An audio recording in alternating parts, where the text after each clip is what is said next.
हमला हुआ था उसकी उन्होंने एक कंप्लेंट की थी एसएचओ साहब। अभी तक एसएचओ साहब ने उस पर एफआईआर दर्ज नहीं की। ये एफआईआर दर्ज ना करना धारा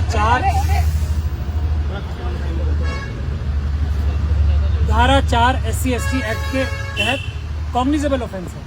आज हम ओरली आके ड्यूटी ऑफिसर साहब को एसएचओ साहब के खिलाफ एफआईआर करने के लिए गुजारिश करके गए हैं, कंप्लेंट की है ओरल, और हम कल फिर आएंगे यहाँ पे अपनी आज की कंप्लेंट के ऊपर क्या कार्रवाई की है एसएचओ साहब ने, खुद अपने खिलाफ एफआईआर की है या नहीं की है ये जानने, और ऑब्वियसली अगर आज की कंप्लेंट पे भी एफआईआर नहीं की तो कल दूसरी एक कंप्लेंट और करेंगे कि आज की कंप्लेंट के ऊपर भी कल एक और एफआईआर दर्ज करें। ये भारत का संविधान है, ये भारत का कानून है, SC/ST एक्ट है, और हम ये रोज काम करते रहेंगे और हम दिखाएंगे सब लोगों को, पूरे देश को, कि भारत के संविधान को कि जो बाबा साहब डॉक्टर भीमराव अम्बेडकर ने बनाया उसकी क्या ताकत है, और आम नागरिकों को भारत के संविधान के ऊपर से पूरा भरोसा रखना चाहिए, किसी भी हालत में संविधान के ऊपर से विश्वास नहीं तोड़ना चाहिए। ये हम एक एग्जाम्पल सेट करेंगे कि किस प्रकार से SC/ST एक्ट में यदि एसएचओ साहब एफआईआर नहीं करते दर्ज तो खुद उनके ऊपर एफआईआर दर्ज होती है। इसीलिए हम आज यहाँ पर आए थे और ये काम हम रोज करेंगे, और ये मल्टीपल एफआईआर दर्ज होती रहेंगी जब तक के कानून का पालन अक्षरता सरकारी अधिकारी जो कि पब्लिक के नौकर हैं, पब्लिक सर्वेंट्स हैं, वो नहीं करते। मतलब एफआईआर दर्ज करवाना आपका मकसद है, क्योंकि आप बोले कल भी नहीं की गई और आज भी भरोसा नहीं है की जाएगी नहीं की जाएगी, तो फिर कैसे रोज आने से क्या सोल्यूशन मिलेगा? देखिए, जो एक आदत पड़ गई है कानून का पालन ना करने का, एक आदत पड़ गई है संविधान को इग्नोर करने की पब्लिक सर्वेंट्स की, उसको इतनी लंबी आदत को सही करने में थोड़ा समय तो लगेगा ना, और ये कौन करेगा? अम्बेडकरवादी करेंगे ना काम। तो वही हम कर रहे हैं। आप लोगों से हमारी गुजारिश है कि हमारा सहयोग करें। देश के जनता का संविधान के ऊपर से विश्वास नहीं टूटना चाहिए। लोगों को नजर आना चाहिए कि पीसफुल प्रोटेस्ट से, संवैधानिक तरीकों से हर एक व्यक्ति को न्याय मिलेगा। पुलिस के अधिकारी, सरकारी अधिकारी, कोई कानून से और संविधान से ऊपर नहीं है। अगर वो अपराध करेंगे तो वो भी जेल जाएंगे। यही हमें देश के नागरिकों को दिखाना है करके, उसी को दिखाने के लिए हम ये एक मॉडल टेस्ट केस करके आएंगे। अभी IIT के 2 छात्रों की भी एक मर्डर की एफआईआर आप लोगों को जान के हैरानी होगी, अभी तक 2-2.5 महीने हो गए, 1 महीना हो गया, एफआईआर तक दर्ज नहीं की है। तो उसमें भी हम SHO साहब के खिलाफ, DCP साहब के खिलाफ एफआईआर दर्ज कराएंगे और इसी प्रकार से उसको भी हम फॉलो। सर, अभी देखा गया है आप लोगों को रोका जा रहा था, पुलिस की बदतमीजी हुई है यहाँ पर। कोई बात नहीं, इतनी छोटी बहुत ही, अब इतने लंबे सालों का जो आदत पड़ी हुई है, इन बातों पे हम ध्यान नहीं दे रहे हैं।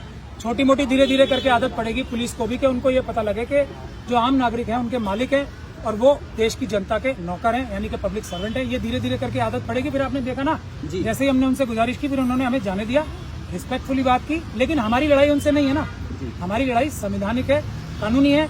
उनको कानून का पालन करना है, हमें भी कानून का पालन करना है। यही हमारी लड़ाई है और कोई हमारी किसी से लड़ाई नहीं। डॉक्टर रितु के साथ क्या घटना हुई उसके बारे में जरा इधर आप।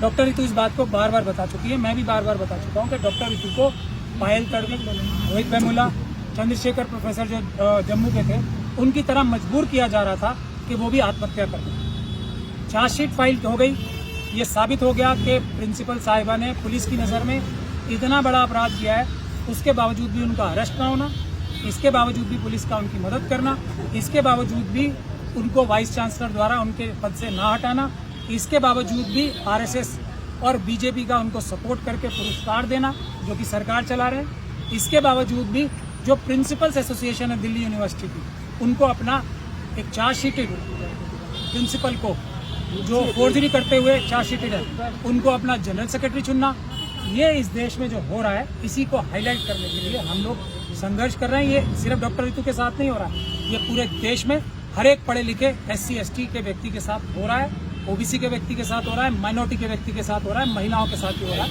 उन सभी को न्याय दिलवाने के लिए ये लड़ाई मिशन सेव कॉन्स्टिट्यूशन ने डॉक्टर रितु को एक रोल मॉडल बना के शुरू की है। आप सभी से हमारी गुजारिश है, इस संवैधानिक लड़ाई में पीसफुल प्रोटेस्ट करके हमारा सहयोग करें। डॉक्टर रितु के प्रोटेस्ट को क्या खत्म करने के लिए कोई प्रेशर बन रहा है क्या ऊपर से? कल का हमला जो हुआ, मैंने बताया ना, पहले आत्महत्या करने पे तो मजबूर नहीं कर पाए इस आयरन महिला को, आयरन लेडी को, तो डायरेक्ट हमला करके जान से मारने की कोशिश कर रहे हैं। कभी तो डरेगी, कभी तो बीमार होके मरेगी, कभी तो इसको हम हमला करके ही मार देंगे। ये हो रहा है और ये मोदी जी बेटी बचाओ बेटी पढ़ाओ का जो झूठा नारा लगाते हैं उसकी प्रकाष्ठा है कि उन्हीं के संगठन RSS ने इस ऐसी प्रिंसिपल को पुरस्कार दिया है। अभी टीचर्स डे पे पुरस्कार दिया है। कितने शर्म की बात है और उन्हीं के जो प्रिंसिपल्स हैं, प्रिंसिपल्स कैसे वोट देते हैं हमें सबको पता है, सरकारी अफसर हैं तो सरकार के दबाव में ही वोट देते हैं, उनको मजबूर किया है कि ऐसे प्रिंसिपल को जो चार्जशीट है फोर्जरी में, उसको जनरल सेक्रेटरी बनाए। तो ये मोदी जी की डायरेक्ट जबरदस्त से हो रहा है सब कुछ। ऐसा नहीं है कि हमारे प्रधानमंत्री जी को आईबी रिपोर्ट नहीं देती होगी, ऐसा नहीं है कि दिल्ली पुलिस इनको रिपोर्ट नहीं देती होगी, हर सुबह आईबी की रिपोर्ट जाती है ना। बेटी बढ़ाओ बचाओ, बेटी पढ़ाओ बेटी बचाओ का जो उनका नारा है, अगर उसके प्रति वो 1% भी सीरियस होते तो डॉक्टर रितु के केस में वो पर्सनली इंटरवीन करते। G20 में वहाँ पे और बहुत सारी दूसरी जगह जो वो जाम छलका रहे हैं अच्छे अच्छे कपड़े पहन के, वैसा काम नहीं करते।